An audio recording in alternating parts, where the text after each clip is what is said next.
What's up, y'all? Um, I pray you are well. I pray that things feel, that there's some access to ease in your life right now.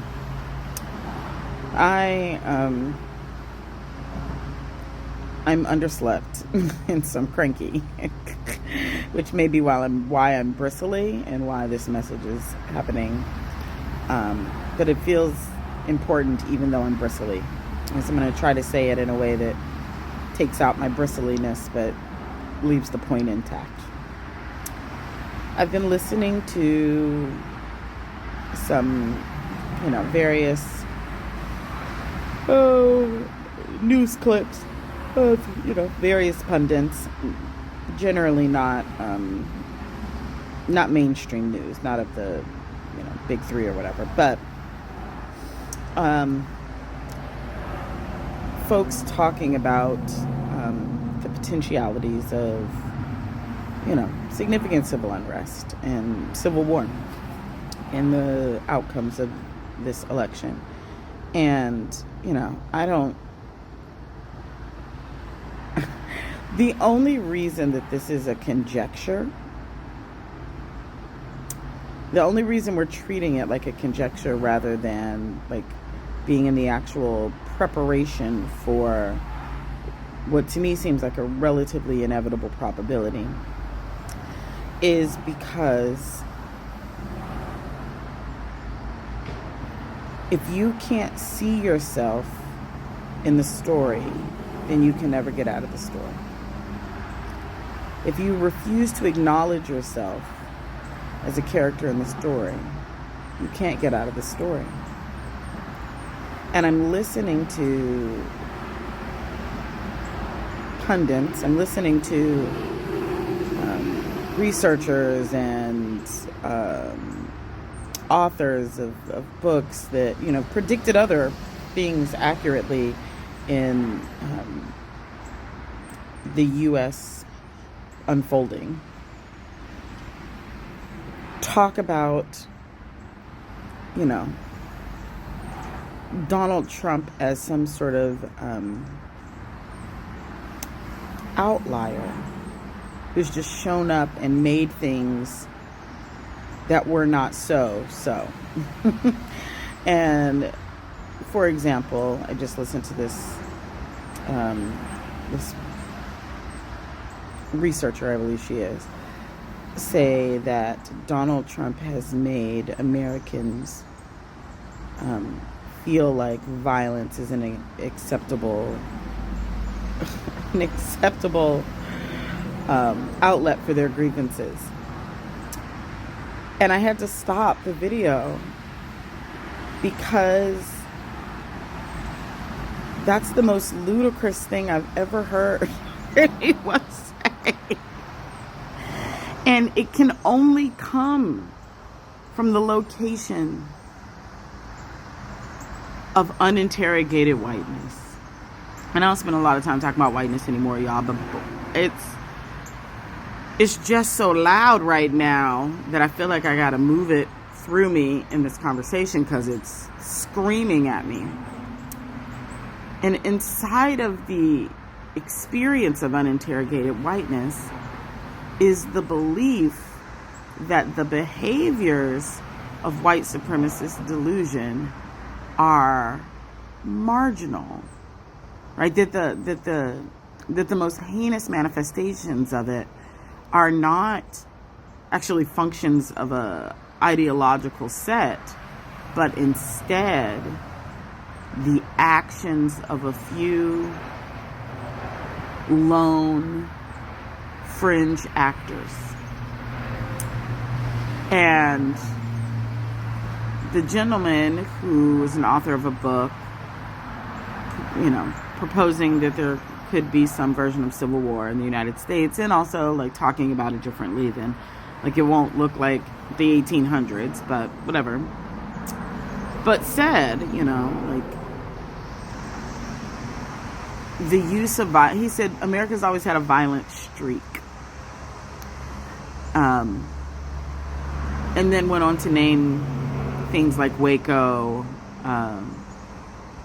in these sort of lone or fringe, militias, those sorts of things.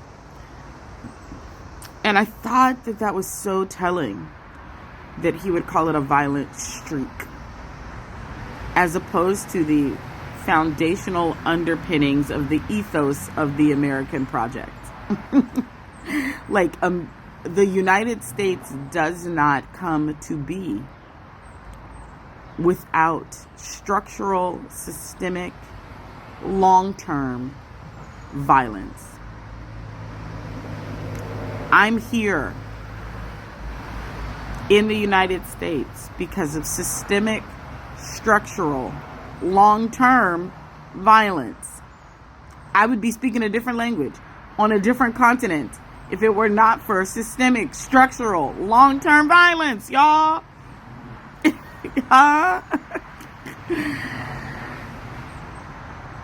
The unwillingness to acknowledge and reckon with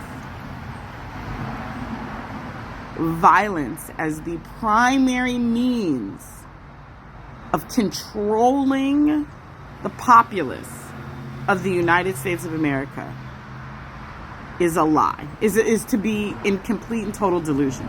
To pretend as if Donald Trump is who brought violence to America, or ignited violence in America, or even okayed violence in America, is to be a 100% either liar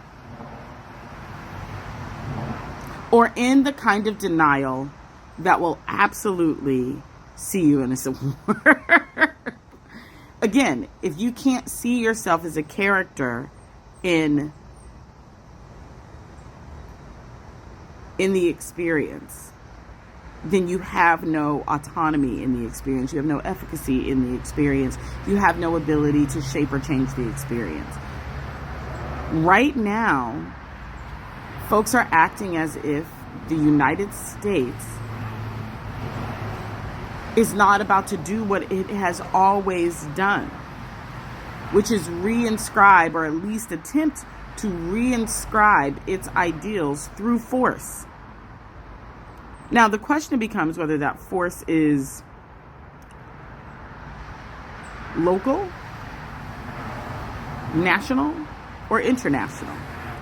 Whether that force is on, people who live here or people who live in other lands.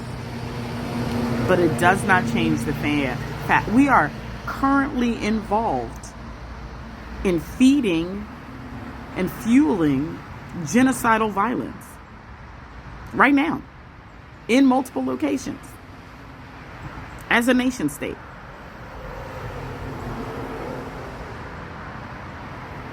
Let us be clear that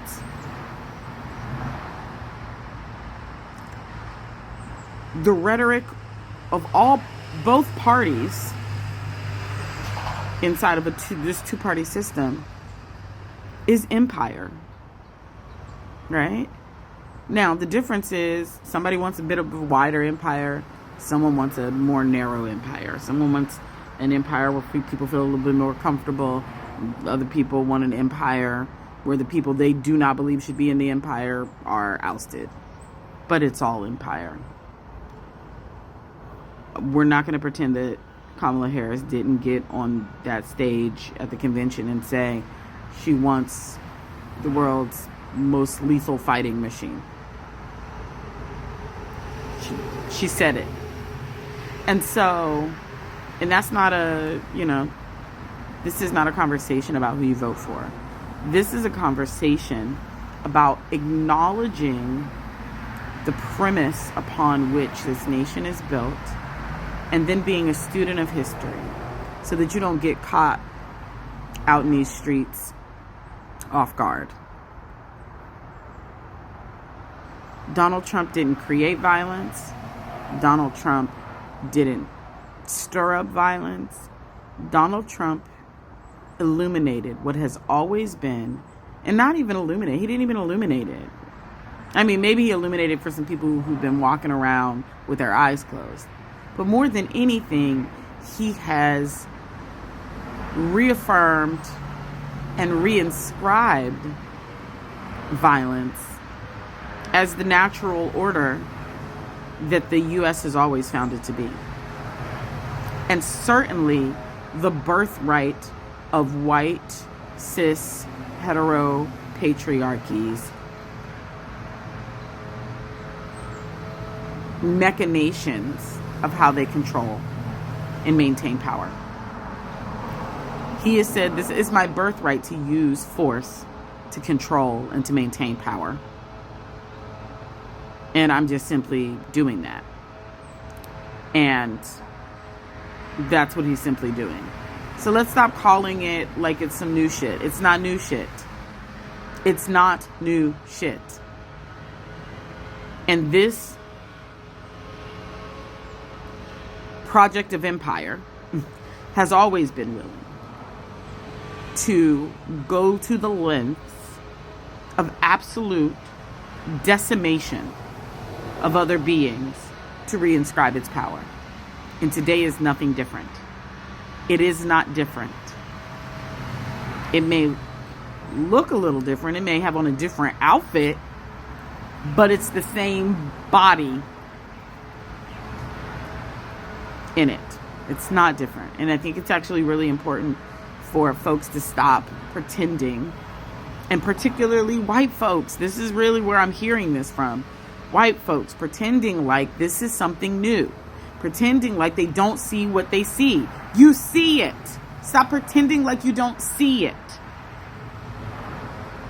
You know what this is. It's always been. Now let's just reckon with the fucking truth so we can get on with making something different prayerfully. Or conceding that we intend to let it stay this way.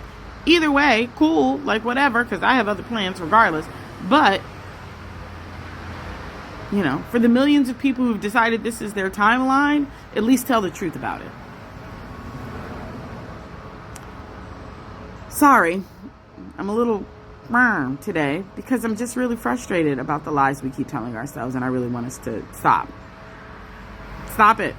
Just tell the truth. You can at least deal with things from that location. And I'd like to see us actually survive whatever is on the horizon. But I can guarantee you far less of us will if we're not honest about what we see. All right. Bye, y'all.